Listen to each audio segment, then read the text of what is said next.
The Bill and Kelly Show is recorded at Studio A at Executive Suite Squared in beautiful Hammond, Indiana.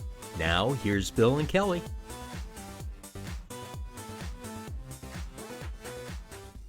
Sorry about that. I know my mind is a lot of different That's all right. You're on the air, Mike. Open mic. That's what the show is called, Open Mic.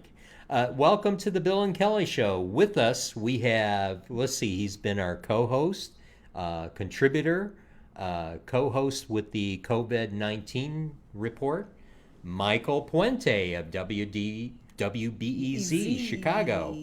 Welcome to our show, Mike. Or I should say, open up your mic, Mike.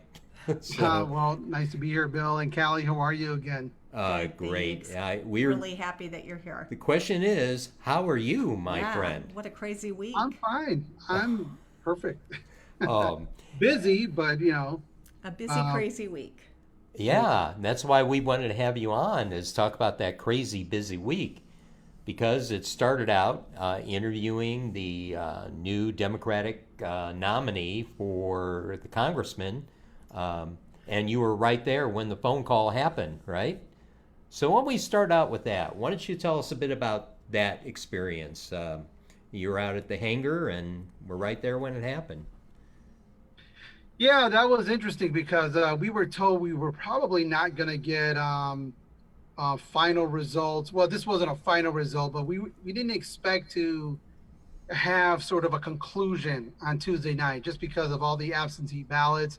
I think Lake County got something like 27,000 absentee ballots that they had to count. That didn't include LaPorte County, or at least part of LaPorte County and Porter County. So because of the coronavirus, a lot of people took advantage of voting by mail. So we really were not expecting, I wasn't expecting an end result like that. But as the night went on, in fact, I was reporting things other than the election that day. I was still reporting on coronavirus stuff, right, and protest stuff. And that's when everything was kind of blowing up. So I had just reported on a big protest out in the Salt Lake Mall on Sunday. Monday, we were still doing some of our reporting. And honestly, I was not even going to touch the election on Tuesday. The only thing I was going to, in fact, what I was going to report for WBEZ and for Lakeshore on Wednesday morning was that results still haven't come in. And for the Chicagoland listener, there's only one race that really mattered, and that was the race for Congress, first congressional district, the Democratic primary. And so I really close to about maybe 10 o'clock. I went to the Lake County Government Center, saw a couple of friends of mine who were there reporting, Michelle Quinn and Karen Cafferini, that were out there. And they were both hey, did you hear? I'm like, what? I'm like, I literally walked in. I was there for like maybe a minute or two. I'm not kidding. That they go say, hey, we heard that maybe Tom McDermott may have conceded the race. And I was like, you're kidding me. So we were talking about with Karen Cafferini's poison ivy, because I've been battling poison ivy. Oh, no. I'm getting over it. I'm fine now. But last week was pretty bad. See, only on the Bill and Kelly Show do you get behind-the-scene news like this. So I'm sure people saw me later on in the hangar looking like I had leprosy or something. I had to still cover it. I wasn't contagious, but I had an ointment on and stuff. Oh, so here's the thing.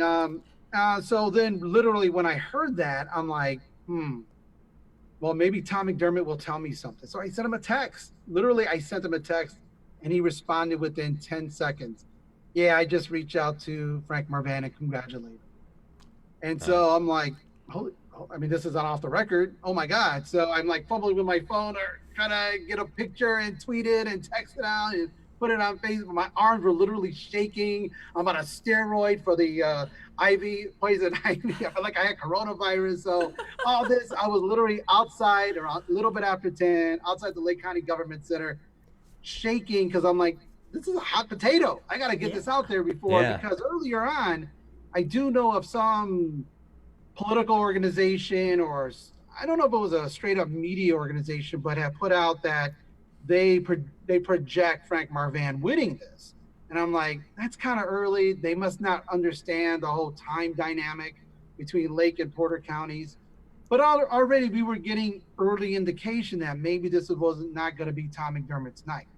And, let's face it, the race really was between Frank Marvan and Tom McDermott. And not to discount any of the other candidates who put up a good fight, who raised a lot of money, Jim Harper, Mara Candelaria Reardon, even Melissa Borum. That's a name that I had never heard of. And that really surprised me. She finished third in on this. Mm-hmm. But the big race was between Frank Marvan and Tom McDermott. There's no way to slice it. They raised the most money, or one of them raised most of the most. Tom McDermott raised twice the amount of anybody else, and really spent that amount too. Yeah, 500,000, right? More than that. It was. I don't have the exact figure with me, but I know it was over 500,000, and he spent a lot of that money too. So it isn't just raising like. One of the candidates raised a lot of money but spent very little of that. He texted that he conceded to Frank Marvan. I put it out there, and shortly after I went up to the hangar to interview Frank Marvan and see what he had to say. It's a big win for him. Yeah. Oh, yeah, it is. I mean, he was the underdog all the way through, or it appeared to be he was the underdog. But, way that the returns rolled out, it was kind of shocking. Laporte, ironically, and they didn't report all their precincts, but was reporting McDermott was winning in Laporte County, that edge that belongs to District 1, which includes Michigan City, I believe. Then Porter County did not report till late. But the first returns coming in looked like Tom was definitely ahead. But then as Lake County started reporting more and more, Frank jumped out.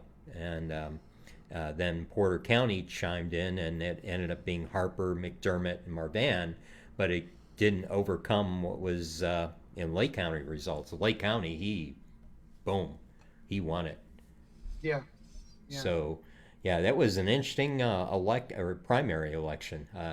It was kind of tentative all the way. Mm-hmm. So you were there, right there in the hangar, just shortly after you got the word. Yeah, I was, and I was the only one wearing a mask too, because my station demands it, at least as of right now. So sure. I couldn't run the risk because I wanted to videotape a little bit and put it on social media. I couldn't run the risk my editor seeing me. Where's your mask at? Right. I had a mask on and interviewed him right then and there. Cool. That's great. Now, I didn't shoot the video. A friend of mine, actually a childhood friend of mine, helped me with that.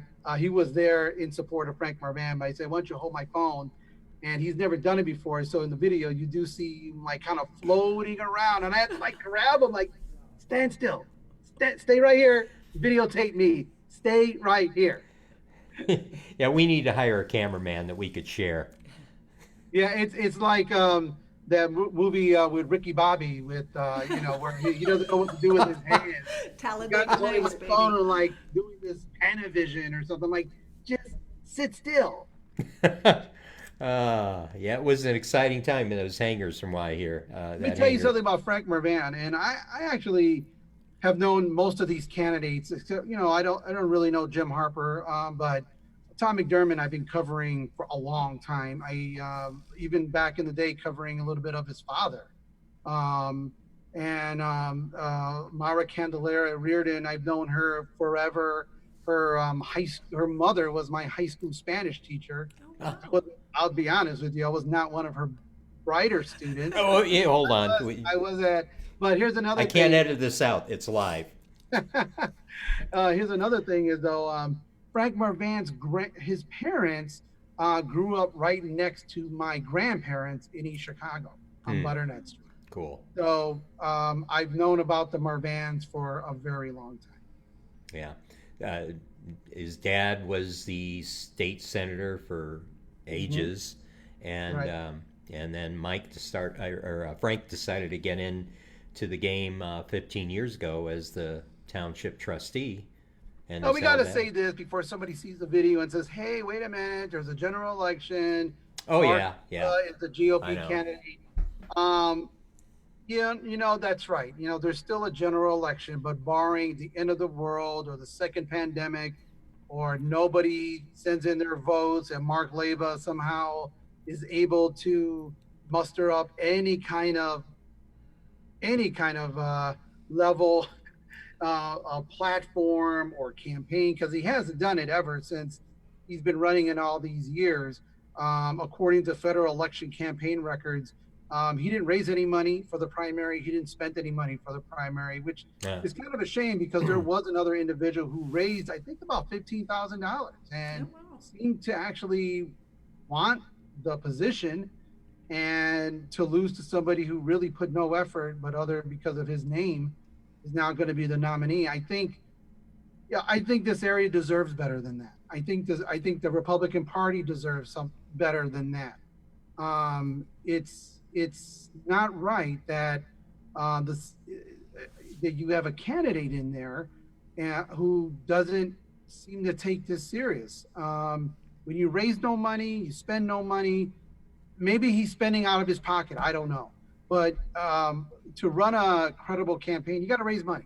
You got to Right. spend the money. That's the only way we can track it. I don't think Mark Leva is a bad person. I don't really know him too well. I have spoken to him in the past. Seems like a nice guy, but um, I, what? Why run if you're not in it to win? Yeah. Let somebody in there who might get shellacked, because let's face it, this is a Democratic area. Same thing if a Democrat was to run downstate Indiana in a congressional race, chances are they wouldn't win. Same thing up here. Historically, Republicans haven't won this congressional seat in about 100 years. So the track record isn't good there. But at the same time, I think Republicans deserve to have a credible candidate. That they may tell me, Mike, you're hogwash. Mark Leva is a credible candidate.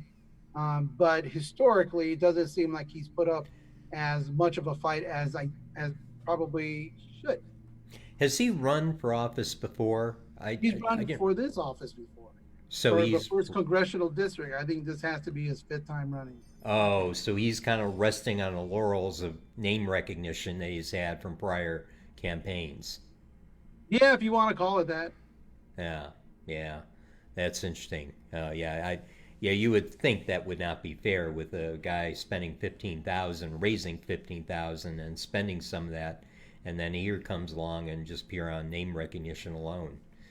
So Maybe he intends to do better during the general election, but even that will be difficult for any Republican to win right now, against a well-established, well-known now primary Democratic winner.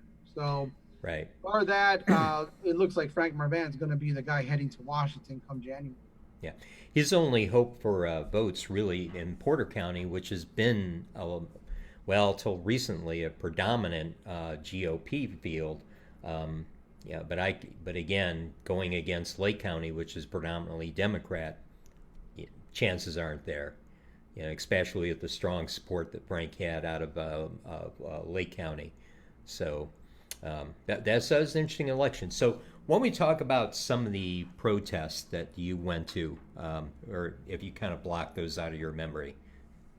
No, I'm going to tell you this right now. I'm going to be straight up. At no time at any of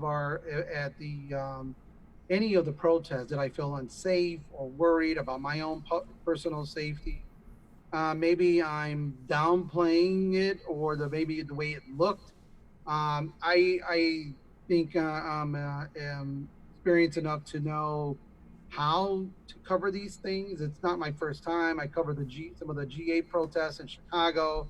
I've covered other protests in Chicago. I think for me, it's always trying to report the story and not become a part of the story. I Yeah, don't want to get shot by police or looters or hit. I don't want to be part of the story. I don't want to be the story. And I know that's a little bit different in journalism these days, where the reporter shows up on the scene and they become the story, or they get hit or they get slugged. Well, that can happen as a reporter. you know, you're in it. So you try to position yourself, or you're telling the full story of who's there, why they're there, what are they doing, from the police department's perspective, from the protest perspective. So, and maybe it's just me feeling like a lot of the protesters are maybe, or a lot of anybody who shows up to these things. Now, in Chicago, things can get dicey. Major city, more people, more things at stake. I think I would be a little bit more apprehensive in Chicago than I would in Northwest Indiana. I mean, it's kind of hard, especially on Sunday where you see a protest outside the South Lake Mall. And I mean, you're thinking about a place you've been there thousands of times. And then on US 30 was surreal. You got the McDonald's, you got all the shops behind there where Toys R Us used to be. And you're like, is this really happening in suburban Chicago and, suburban Northwest Indiana, retail Mecca? And I tell you what, that video I did, I think it got like 40,000 views on some of my coverage. And the BBC contacted me that night as I was there. I'm like, holy crap, what's going on over there? We need to get you to do a spot for us on the scene. So that's what I did for BBC television. There you go. On the scene. Reporter extraordinaire. It's not just because of me, it's because of the situation. Right. I did tell them what's different about what's going on now. Usually a lot of the protests are centered in the major cities. Yeah. And this one has gravitated out to all cities in not just Northwest Indiana, a lot of the smaller rural and suburban areas in the United States, areas that they might feel that are maybe more affluent, more white, areas there where maybe minorities have moved into and have had problems. This is a message that they're trying to get to all police departments about the way Black men are treated, from the tiniest police department in New Chicago, Indiana, to the biggest ones, Chicago, New York, LA, Houston. No place is going to be untouched by this. And that's the reasoning behind a lot of these protests. And that's what unique. So Michael, in the Maryville protest, were things that volatile? Did you see violence and damage of property? Here's the thing. When you hear people jawing at each other, protesters in the face of police officers, saying some pretty tough things, I mean, you might not even hear at a bar, coming out of the mouth of some women who are really challenging them. Only thing it takes for that person to say the wrong thing, do the wrong thing, to make it really volatile. And once they moved out into US 30 and started blocking traffic, you don't know how a motorist is going to respond. They could feel that, hey, I have my kids in my car. I feel threatened. I'm going to just plow through these people. And we've seen that in different places. Sure. Yeah. Where things can get out of hand immediately. People were talking about the quote unquote snipers on top of the South Lake Mall. They're saying, look what they're doing. Well, later on in conversations with the Sheriff Martinez is telling me, the snipers are up there not just for them, but it's to monitor everything that's going on.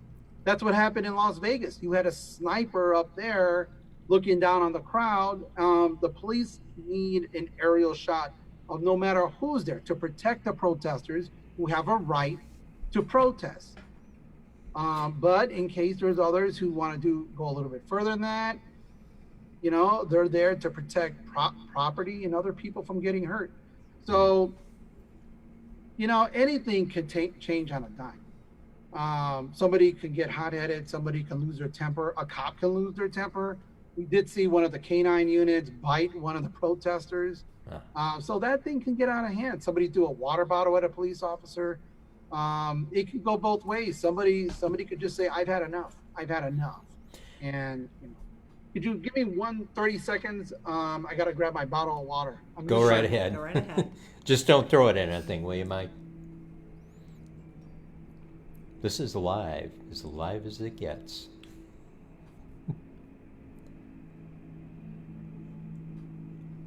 Oh, man.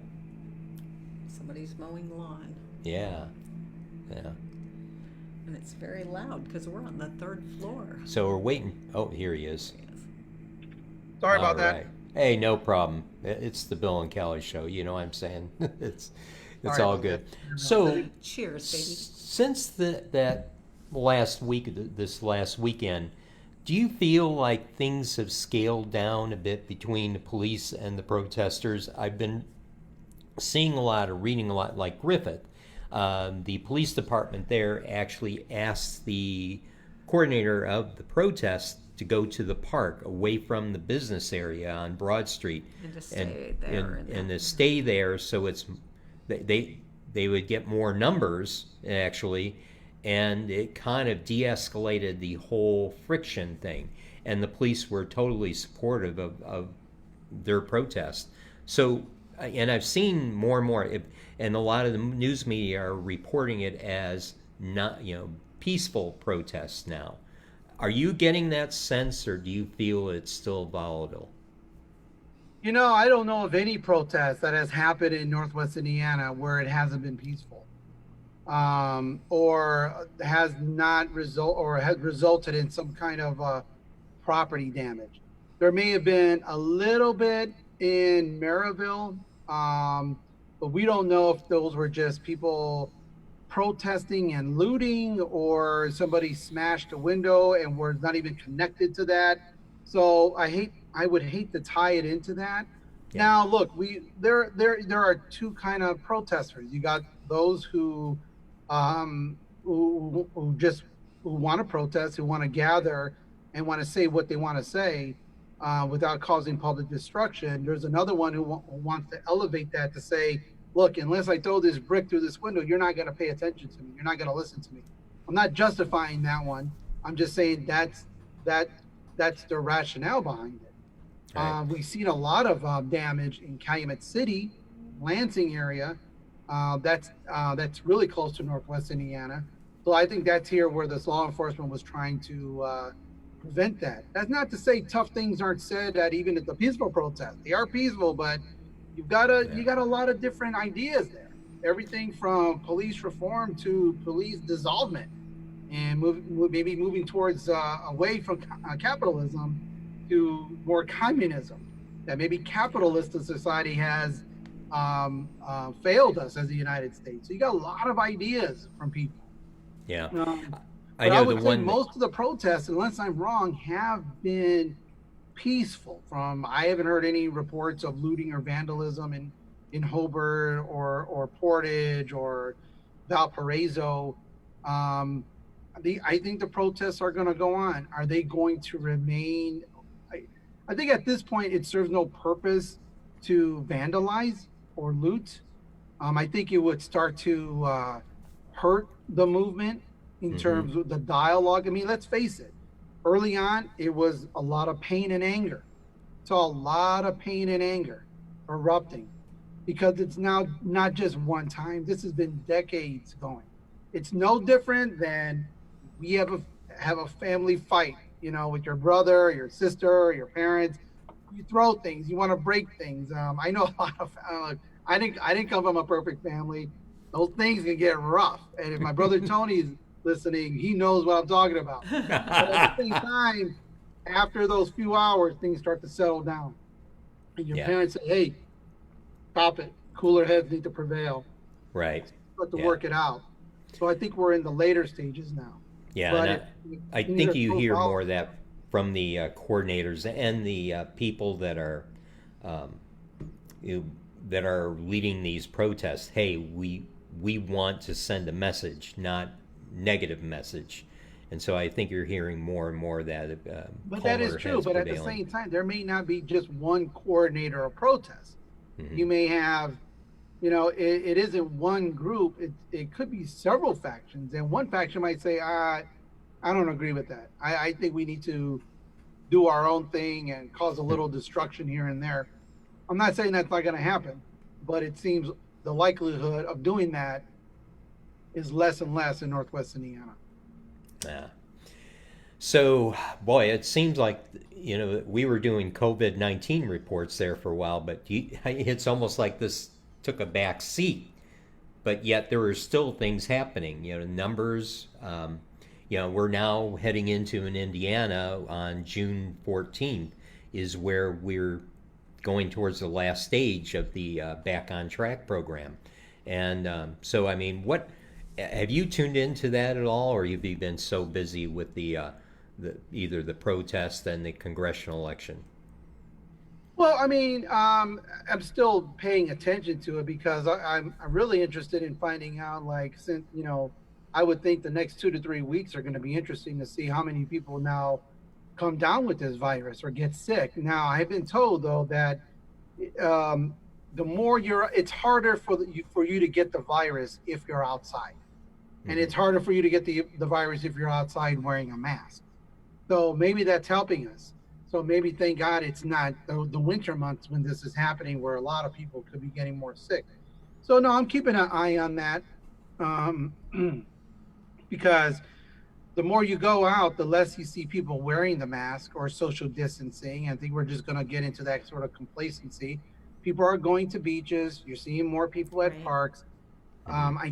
I think there's no way around it. People just want to have fun. And I really think a lot of these things are happening because we don't have any baseball right now. There's That, nothing to keep our you minds know, to. I mean, if you knew the White Sox or the Cubs were playing, you might say, I'm gonna stay home. I don't need to go to this protest. boy, you know, I tell you that isn't a whole NBA discussion about finals and baseball in itself. hockey. I gotta say, in going back a little bit to the protest, I did cover another one in St. John, and we were going to talk a little bit about the situation, what happened in Crown Point, where it's now viral, a national news story of folks going to these protests with guns. Well, I missed that one, but I did go to St. John, and you did have a number of people there who were there with guns. And I did ask them the question, why are you here with guns? What is the purpose of it? Well, one, we're here for a Second Amendment rally, which made no sense. And two, well, in case things get out of hand, we're here to, like, you're here to do what? Yeah, Protect? You're here to, you're not the police. what message is this sending to people who are protesting? That they're not welcome here, that they're not wanted, that their voice shouldn't be heard? Um, so no, some of the people say, no, it's not that, we're just here to keep the peace. We're going to help the police department if things were to go awry. I really didn't buy that because those protesters didn't bring weapons with them. Yeah. And nobody asked them to do that. The police department didn't ask them to show up with guns. It made really look bad. Now, later on in the protest, you had some of those with the guns kind of having a dialogue with the protesters. One of the local newspapers made it out to be almost like a kumbaya moment, which I didn't buy at all. But at the same time, they said, well, we're not against what they're saying. We're just here with our guns. I still don't understand there's some people there looking like they're about to storm the Iwo Jima, about about the storm Normandy with some of the, what they had on strapped on it. And come on, let's face it, somebody is more intimidating when they're carrying a weapon. If you're Yeah, I there mean, at a peaceful protest, I wasn't there with my microphone and my gun, Yeah. doing the First and Second Amendment at the same time. It's look. Here's the thing. If I were to tell you, look, Bill, you're carrying an AK-47 at this peaceful protest, people might say, well, that's a form of intimidation. Well, it's not intimidation. I can't help what they feel. But hey, listen, you can't control how people view your actions. You can't control the narrative like that. So I had some people, I had a Facebook posting on that video. You can see it. It's really raw audio. My show on Off Mic on Lakeshore Public Radio on Friday pretty much is raw audio from that day. And a lot of the things said to me wasn't complimentary. I was accused of twisting people's words or whatever. Hey, I was asking questions. They were answering the way they were going to. Nobody's twisting anything. And really, that phrase, to twist somebody's word, doesn't apply, because to twist someone's words is to go back and report it in such a way that you take it out of context. That's not what was happening here. So I would at least appreciate people, you're going to use that term, you're twisting my words, understand what that phrase means, because it sounds ridiculous when you use it in front of a reporter who's just simply asking questions and you're answering it. And you may Right. not like Right. the continued Yeah. dialogue, but I'm not twisting anyone's words. Michael, in order for that to happen, there'd have to be some editing involved, and there's no time with your cycle. I mean, I know your editor, they got it put up and ready to roll within minutes that you get the story. So, I mean, how do you do that? But I did wanted to at least ask some of these people with guns, why are they there? Yeah. Why are they there? In the conversations I have with the Lake County Sheriff, he even said, we didn't ask these people to come. We don't need their help. The police department's there. We got this handling. It actually makes the police department's job harder because Right. now they got to look at two sides, one side with weapons and the other one side with not. So it Yeah. actually makes it more difficult. And people just don't understand. Now, if they still want to continue to do it, they're not going to listen to me. Yep. Yes, they were in their right. They have the Second Amendment. Nobody's questioning that. It's not about Michael. guns. It's not being about anti-gun. Yeah. But Michael. people don't understand the country's in a volatile situation right now. Yes. Anything goes off with one of these weapons, whether justifiably or unjustifiably, a mistake or you meant to do it. The firestorm that could erupt from one of these weapons going off against a protester, whether that protester gets kind of violent or not, it's not your position to be doing that. If you're afraid of somebody coming to your house and messing it up, stay at your house and by all means protect it. But for people to just take it upon themselves to grab their gun and to head down there against peaceful protesters, a lot of children, a lot of teenagers, people from St. John, Cherville, Dyer, Munster, it just seems, look, be honest, it's a form of intimidation. Yeah. Just say that. Don't beat around the bush. If that's what you're intending to do, that's what you're intending to do. It wasn't a Second Amendment rally. I Come mean, on. saw those guys. They had flak jackets on, It looks AK-47s. bad. It makes the whole town look bad. Now, Crown Point has gone viral nationally. This is the type of town Crown Point is. I'm sure they don't appreciate that. Not everyone like that is in Crown Point. Not everyone's like that in St. John. Yeah. You can be there to protect. Nobody's saying keep all the guns you want, have them, but the message you're sending at a peaceful protest, I don't know, just doesn't make sense. Just to dovetail, because we need I'm to sure you're wrap going to get a up. lot of bashing now because of what I said. No, But no, no, no, no. No one bashes our here, not that we know of. So, just to dovetail in this, because you have a very important roundtable discussion tomorrow on Lakeshore Media. Do you want to talk a bit about that and who's involved? that's right. We're going to have a panelist, five panelists talking about it's really having to do with everything with George Floyd and police reform. And I'm trying to get the list up of everybody's involved here. So give me a second here to pull it up. It's a 1 hour show tomorrow, Tuesday evening at 6 p.m. on Lakeshore Public Radio and Lakeshore Public Television. I'm sorry, and it's Oh. going to be through Zoom, and it's going to be shown live on Facebook, but also live on PBS, channel 56 or 17, depending on your cable provider. So it's going to be live, and we're going to be featuring as one of the panelists, Indiana State Senator Lonnie Randolph, Urban League of Northwest Indiana President and CEO Vanessa Allen McLeod, Black Lives Matter Northwest Indiana organizer Laurel Kilpatrick, Democratic congressional nominee Frank Mervan, and senior pastor of the Trinity UCC Gary John E. Jackson Sr. and Lake County Sheriff Oscar Martinez Jr. Hmm. Wow. So those are the people who are great going to panel. be Yes, on this very 1 hour interesting. discussion, and we're going to be Mhm. talking about a lot of things regarding police reform and human rights and George Floyd's legacy and how that might impact Northwest Indiana. So it should be, hopefully educational and stimulating conversation. We'll be tuning into it. So that sounds like a great panel, and so we wish you the best with that. We know you will do the best. So Knock it out of the park, baby. yeah, we better wrap things up so you can get back on the beat. And Yes. Right. because I'm not kidding. Every time I turn on Facebook, here's Michael with a microphone in his hand.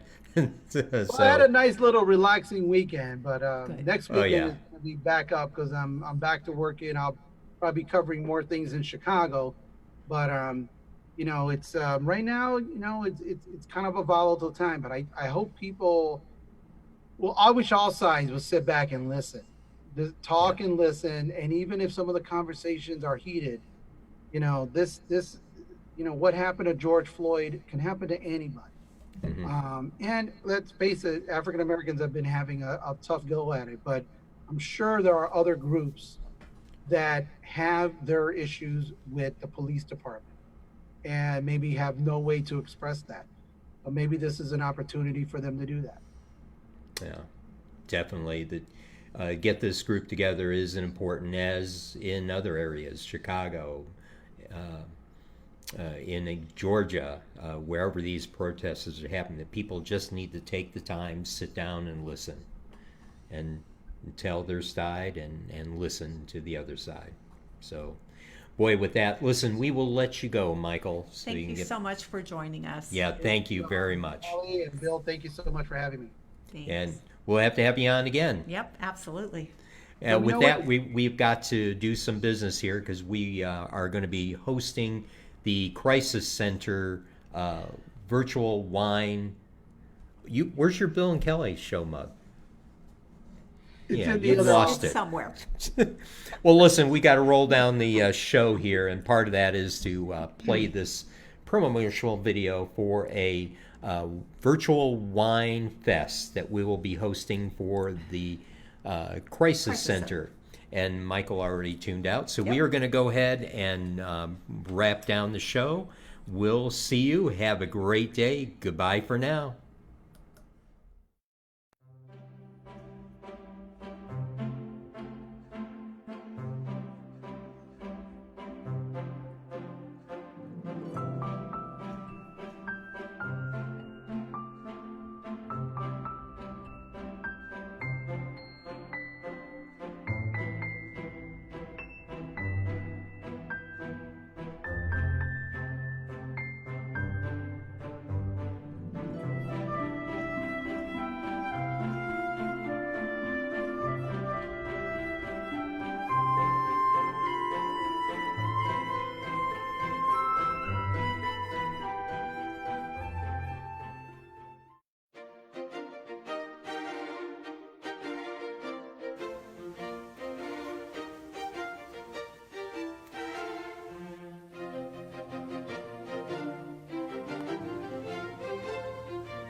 Cheers to the Crisis Center. Hi, I'm Sharon Catania, and I've been with the Wine Fest for the Crisis Center on the committee for the past 6 years. I've enjoyed working with this team, and I'm so happy that we're able to provide this event virtually this year. The thing I like best about the Crisis Center is that we're able to see that the contributions that we make actually go to the children in need, and they are so appreciative. So we hope that you can contribute tonight to this local event and give generously and enjoy. Hi, my name is Gary Johnson, and I'm president of the board of the Crisis Center. I'd like to offer 2 toasts today. First is to your health, and second is to a very successful WineFest Virtual 2020.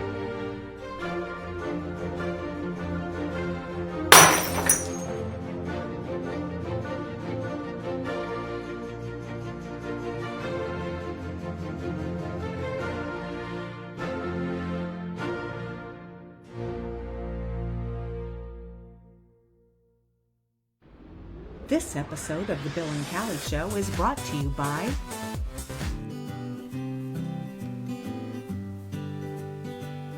Holy moly, look at this. Shh! Be quiet! But this is important stuff. Look, there is nothing more important than what I am doing right now, reading Another Mystery by local author Susan L. Perry. I have already finished these, and I've ordered her newest book, The Proof is in the Pudding, on Amazon. Really, you need to look at this. Shut up! Alrighty then. Alrighty then. For these and other books by author Susan L. Perry, you may order them at Amazon.com or from your local bookstore.